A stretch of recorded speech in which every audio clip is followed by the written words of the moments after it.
Hello student, my name is Rohit Penuli and I am from ICT Virtual Class Dehradun. कैसे आप सभी? मेरे ख्याल से बहुत अच्छे होंगे, फिट होंगे, फाइन होंगे। बच्चों, आज हम क्लास 9th हमारा पहला chapter matter in our surrounding यानी हमारे आसपास के पदार्थ चल रहा है, जिसमें कि हम अभी तक हमने पिछले भाग में स्टेट्स ऑफ मैटर किया था। आज हम उसी से आगे चलते हुए जो गैसेस अवस्था है यानी जो आपकी गैसेस स्टेट होती है उसके बारे में हमें समझना है क्या होती है ना। तो उसको अच्छे से समझने के लिए स्मार्ट बोर्ड की तरफ चलते हैं और देखते हैं कि एक्चुअल में उसमें है क्या। तो बच्चों सबसे पहले है आपके पास क्रिस्टलीय ठोस का वर्गीकरण, यानी जैसे कि मैंने बात करी classification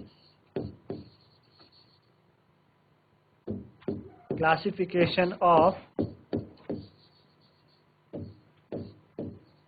crystalline solid, classification of crystalline solids. ठीक है, क्लासिफिकेशन ऑफ क्रिस्टलाइन सॉलिड। ठीक, तो हमने बोला कि जो क्लासिफिकेशन है, हमने बात की जो क्रिस्टलाइन सॉलिड्स का जो क्लासिफिकेशन होता है, ठीक है ना, यानी क्रिस्टलाइन सॉलिड्स का क्लासिफिकेशन वो 4 भागों में है। किस भागों में है? 4 भागों में है, ठीक है ना। और जो क्लासिफिकेशन है वो हमने बात की यहाँ पे जो क्रिस्टलाइन सॉलिड का क्लासिफिकेशन है वो on the basis of their nature of intermolecular force, उनके बीच का जो इंटरमोलिकुलर फोर्स होता है उनके बेसिस पे होता है ये। और जो बॉन्ड्स जिन बॉन्ड्स के द्वारा वो कॉन्स्टिट्यूएंट पार्टिकल्स को होल्ड करके रखते हैं, कॉन्स्टिट्यूएंट पार्टिकल्स को होल्ड करके रखते हैं, उस पर क्या करता है? डिपेंड करता है। तो ये किस किस तरह के होते हैं? वंडरवॉल फोर्स होता है आपके पास, ठीक है ना, आयनिक बॉन्ड होते हैं, कोवेलेंट बॉन्ड होते हैं, मेटालिक बॉन्ड होते हैं। तो इन बेसिस पे क्रिस्टलाइन सॉलिड आपकी 4 कैटेगरी में है। कौन कौन सी है? आणविक ठोस। क्या है? आणविक ठोस यानी मॉलिक्यूलर सॉलिड्स। आणविक ठोस यानी मॉलिक्यूलर सॉलिड्स, ठीक है। पहला आपका आणविक ठोस मॉलिक्यूलर सॉलिड। आयनिक ठोस यानी आपके पास आयनिक सॉलिड, आयनिक ठोस यानी आयनिक सॉलिड्स, ठीक है ना, आयनिक सॉलिड्स। अगला आपके पास धात्विक ठोस यानी मेटालिक सॉलिड्स। क्या? मेटालिक सॉलिड्स, मेटालिक सॉलिड्स, धात्विक ठोस। और अगला आपके पास सहसंयोजी ठोस यानी कोवेलेंट सॉलिड्स, कोवेलेंट सॉलिड्स, ठीक है ना, कोवेलेंट सॉलिड्स। तो ये 4 क्लास में वर्गीकृत है। और कैसे बताया है crystalline solid? On the basis of intermolecular force. कैसे हैं? On the basis of intermolecular force, या उनके बीच के में जो उनके पार्टिकल्स के बीच में बॉन्ड होता है। तो वो क्या क्या हो सकता है? Van der Waals force, ionic bond, covalent bond, metallic bond. तो सबसे पहले बात करते हैं हम आणविक ठोस की। आणविक ठोस यानी मॉलिक्यूलर सॉलिड्स की। सबसे पहले बात करें हम मॉलिक्यूलर सॉलिड्स, सबसे पहले बात करें मॉलिक्यूलर सॉलिड्स की बात करते हैं, ठीक है ना। तो मॉलिक्यूलर सॉलिड्स में 3 कैटेगरी आपके पास। अध्रुवीय यानी non polar molecular solids, non polar molecular solids, non polar molecular solids, ठीक है। और ध्रुवीय यानी polar molecular solids, polar molecular solids. और आपके hydrogen bonded molecular solids, hydrogen bonded molecular solids,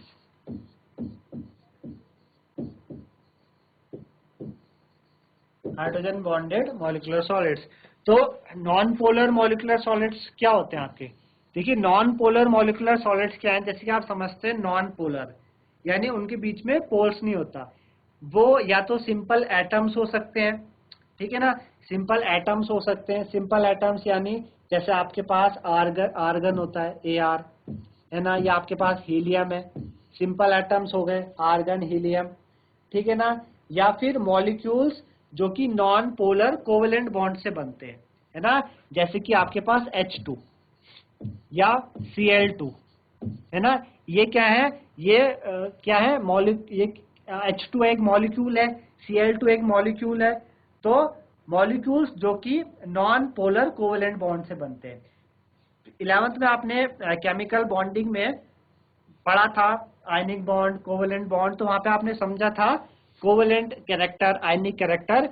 यहाँ पे नॉन पोलर कोवेलेंट बॉन्ड भी दो तरीके के होते हैं, एक आपका पोलर कोवेलेंट बॉन्ड है, एक नॉन पोलर कोवेलेंट बॉन्ड। जैसे कि H2 है, तो H2 में H और H से मिलके बना है, किससे मिलके बना है, H और H से मिलके बना है ना। इसी तरीके से जो Cl2 है वो Cl और Cl से मिलके बना है, यानी इनके बीच में कोई क्या है, पोलैरिटी नहीं है ना, नॉन पोलर, कोई चार्ज नहीं है, क्योंकि इनके बीच का ये जो कोवेलेंट बॉन्ड है वो दोनों में सेम शेयरिंग हो रखी है, कोवेलेंट बॉन्ड की दोनों में सेम शेयरिंग है ना, सेम शेयरिंग, यानी इनके बीच में क्या है, कोई पोलैरिटी नहीं है। तो जो कि नॉन पोलर कोवेलेंट बॉन्ड से बनते हैं H2 Cl2। तो इन सॉलिड्स में जो एटम्स होते हैं, जो मॉलिक्यूल्स होते हैं, वो वीक डिस्पर्जन फोर्स से या लंदन फोर्स से जुड़े हुए रहते हैं। जैसे कि आपने क्लास 11th में मैंने पढ़ा था कि इनके बीच का जो बॉन्ड होता है वो होता तो नॉन पोलर कोवेलेंट बॉन्ड है, और ये जो बॉन्ड है ये किससे जुड़ा हुआ, ये वीक डिस्पर्जन फोर्स या फिर लंदन फोर्स से है। दोनों के दोनों जो एटम्स है हाइड्रोजन के, वीक लंदन फोर्स से जुड़े हुए या वीक आपके वीक डिस्पर्जन फोर्स से जुड़े हुए। तो जो ऐसे सॉलिड्स होते हैं, ऐसे जो सॉलिड्स होते हैं वो आपके सॉफ्ट होते हैं, क्या होते हैं, सॉफ्ट होते हैं, है ना। जनरली आप देखोगे आर्गन हीलियम सॉफ्ट होते हैं, जो आपके पास क्लोरीन है, हाइड्रोजन है, जनरली क्या होते हैं, सॉफ्ट होते हैं और नॉन कंडक्टर ऑफ इलेक्ट्रिसिटी। क्या होते हैं, नॉन कंडक्टर ऑफ इलेक्ट्रिसिटी, यानी ये इलेक्ट्रिसिटी को कंडक्ट नहीं करते, नॉन कंडक्टर ऑफ इलेक्ट्रिसिटी, है ना, इनसे इलेक्ट्रिसिटी कंडक्ट नहीं होती, ठीक है ना। इनके पास लो मेल्टिंग पॉइंट होता है और ये जनरली लिक्विड और गैसेस स्टेट में रहते हैं। इनका कैसा होता है, low melting point. Melting point कैसा है इनका, low melting point. Melting point बहुत कम होता है, आप देखा होगा आपने आर्गन हीलियम, है ना, ये बहुत लो मेल्टिंग पॉइंट में होते हैं, लो मेल्टिंग पॉइंट में होते हैं, और जनरली ये लिक्विड स्टेट में होंगे या फिर गैसेस स्टेट में होते हैं। कैसे होते हैं, लिक्विड फॉर्म में होंगे, लिक्विड, और ये गैसेस स्टेट में होते हैं, या तो लिक्विड स्टेट में होंगे या फिर ये गैसेस स्टेट में होते हैं, ठीक है ना। तो इस तरीके से आपके पास क्या होते हैं, नॉन पोलर मॉलिक्यूलर सॉलिड्स होते हैं। फिर बात करते हैं पोलर मॉलिक्यूलर सॉलिड्स की। पोलर मॉलिक्यूलर सॉलिड्स क्या होते हैं आपके, कि ऐसे सब्सटेंस के मॉलिक्यूल्स, ठीक है ना, जिनमें पोलर कोवेलेंट बॉन्ड हो, जिनमें क्या हो, पोलर कोवेलेंट, जैसे कि HCl, ठीक है ना, HCl हो गया आपके पास, या SO2 हो गया, क्या हो गया, SO2 हो गया। तो इनके बीच क्या है, पोलर कोवेलेंट बॉन्ड है ना। आप देखेंगे कि पोलर कोवेलेंट, इनमें बीच पोलैरिटी है, इस पे हल्का सा डेल नेगेटिव है, इसके ऊपर हल्का सा डेल पॉजिटिव चार्ज है, क्योंकि इनके बीच का जो बॉन्ड है ये ज्यादा किसने शेयर किया हुआ, क्लोरीन ने शेयर किया हुआ। इलेक्ट्रोनेगेटिव ने आपने पढ़ी 11th में, उसके ऊपर डिपेंड करता है। इलेक्ट्रोनेगेटिव मीन्स कि tendency of gaining electron pair towards itself. जो ज्यादा इलेक्ट्रोनेगेटिव है वो क्या करता है, जो उनके बीच का बॉन्ड है उसको ज्यादा अपनी तरफ खींच लेता है, इसलिए इसके ऊपर Cl के ऊपर नेगेटिव चार्ज है। हमने पढ़ा था वहां पे कि कोवेलेंट में भी कुछ कैरेक्टर आयनिक होता है। भाई पॉजिटिव और नेगेटिव चार्ज कब आता है, जब पॉजिटिव नेगेटिव चार्ज तब आता है जब आयनिक फॉर्मेशन होती है, आयनिक बॉन्ड फॉर्मेशन होती है, कि एक ने गेन किया उसके पास नेगेटिव चार्ज, एक ने क्या किया, गेन किया नेगेटिव चार्ज है, एक ने लूज किया उसके पास पॉजिटिव चार्ज है, उस तरीके से पॉजिटिव नेगेटिव आता है। लेकिन कोवेलेंट बॉन्ड में पॉजिटिव नेगेटिव क्यों आता है, बिकॉज कोवेलेंट बॉन्ड ऑल्सो है सम आयनिक कैरेक्टर, कुछ परसेंट उसमें आयनिक कैरेक्टर होता है। तो यहाँ पे भी आयनिक कैरेक्टर होने का यही मतलब है, ठीक है ना, आयनिक कैरेक्टर होने का यही मतलब है इनमें, कि जो पॉजिटिव और नेगेटिव, तो क्लोरीन थोड़ा ज्यादा इलेक्ट्रोनेगेटिव है इसलिए बॉन्ड उसकी तरफ ज्यादा खिसक गया, ठीक है ना। तो ऐसे मॉलिक्यूल्स में क्या होता है, ऐसे मॉलिक्यूल्स जो हेल्ड होते हैं वो स्ट्रॉन्ग डायपोल डायपोल इंटरेक्शन से स्ट्रॉन्ग होते हैं। ये जो सॉलिड्स होते हैं, ये सॉलिड्स भी आपके सॉफ्ट होते हैं, ये सॉलिड्स भी आपके क्या है, सॉफ्ट है। ये भी आपके नॉन कंडक्टर ऑफ इलेक्ट्रिसिटी है, ठीक है ना,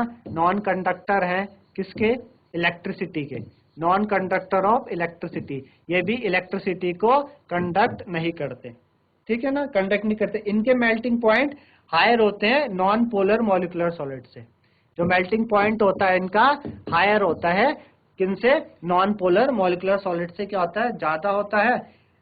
इनमें से कुछ आपके गैस होते हैं, कुछ लिक्विड होते हैं रूम टेम्परेचर में, ठीक है ना, रूम टेम्परेचर और प्रेशर में कुछ आपके गैस होते हैं, कुछ लिक्विड होते हैं, जैसे कि सॉलिड SO2 हो गया, है ना, सॉलिड NH3। ये कुछ एग्जांपल है इन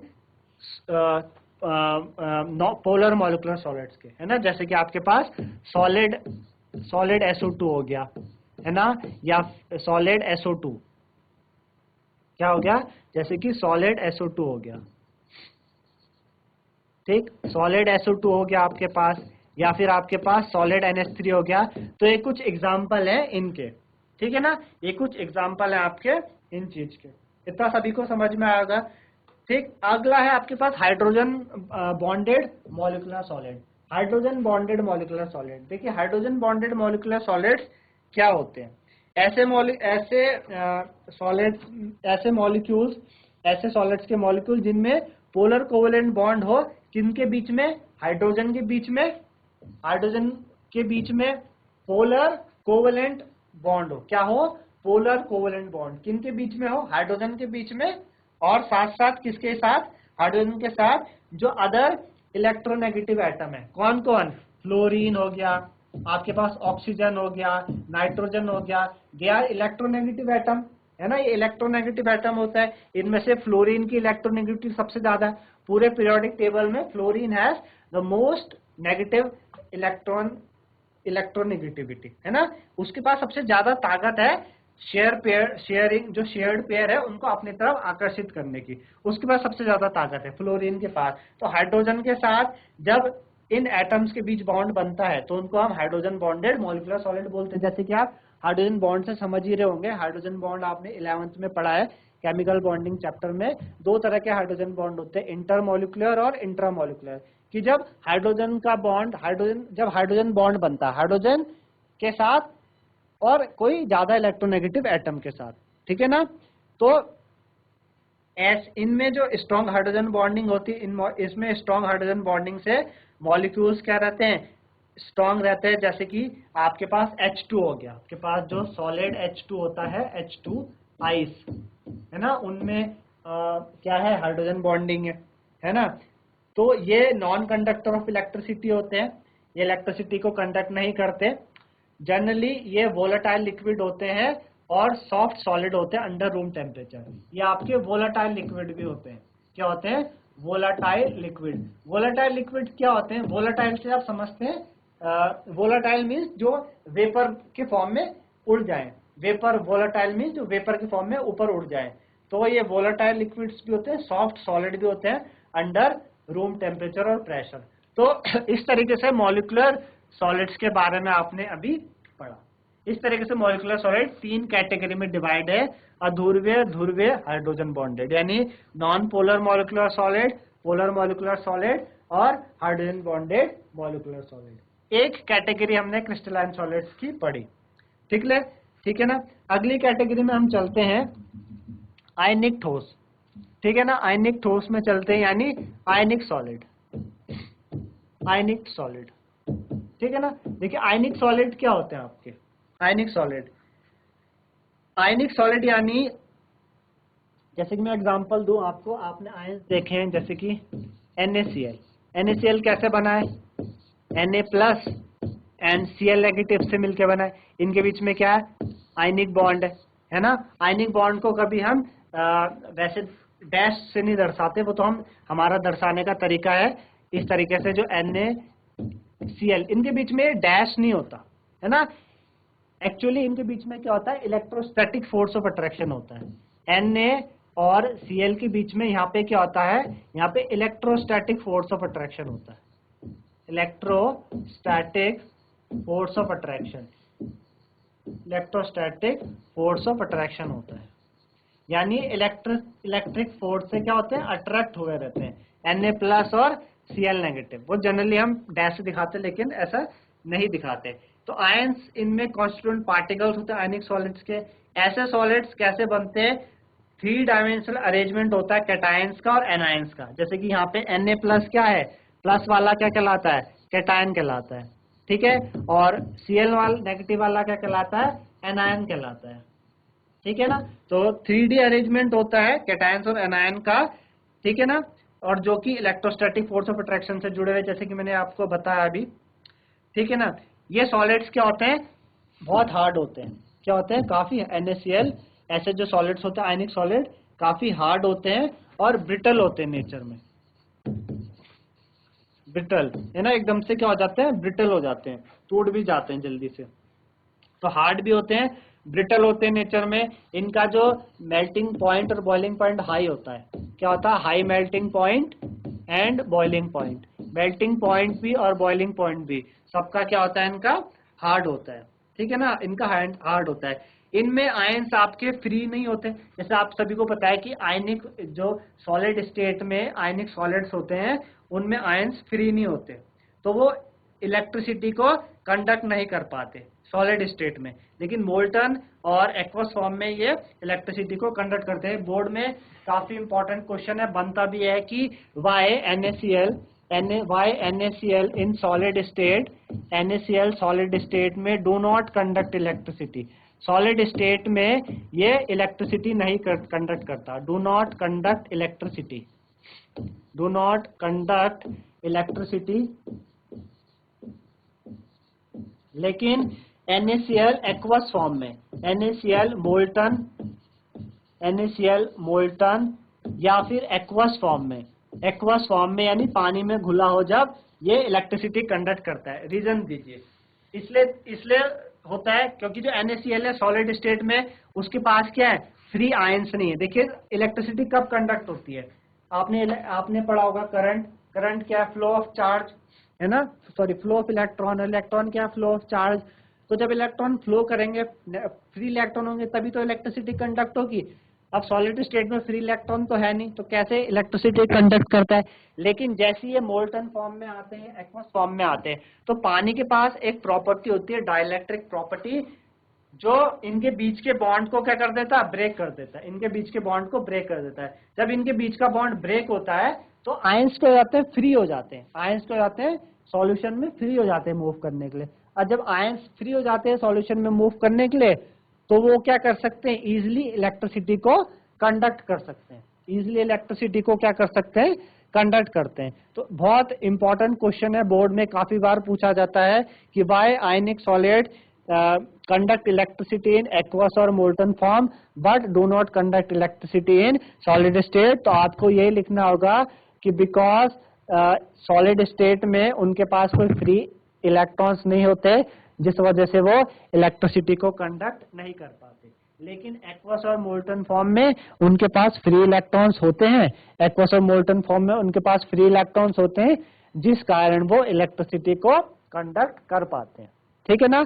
तो यह रीजन है आयनिक सॉलिड का। आई होप सभी को आयनिक सॉलिड समझ में आएगा। आयनिक सॉलिड यानी जो आयनिक बॉन्ड से मिलकर बने होते हैं, जैसे कि NaCl, Na+Cl-, क्या होता है इनके बीच में, इलेक्ट्रोस्टैटिक फोर्स ऑफ अट्रैक्शन होता है बहुत ही ज्यादा।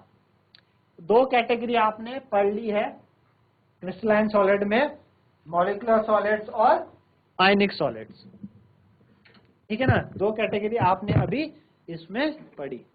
तो इस तरीके से आज बच्चों आपने गैसेस अवस्था के बारे में समझा। कई उदाहरण के द्वारा मैंने आपको समझाने की कोशिश की, कंप्रेसिबिलिटी समझाई कि जो गैसेस होती है उनकी कंप्रेसिबिलिटी होती क्या है ना, कुछ आपको क्वेश्चंस करवाए। तो इस तरीके से मेरे ख्याल से सभी को समझ में आया होगा। आज के लिए इतना ही, धन्यवाद।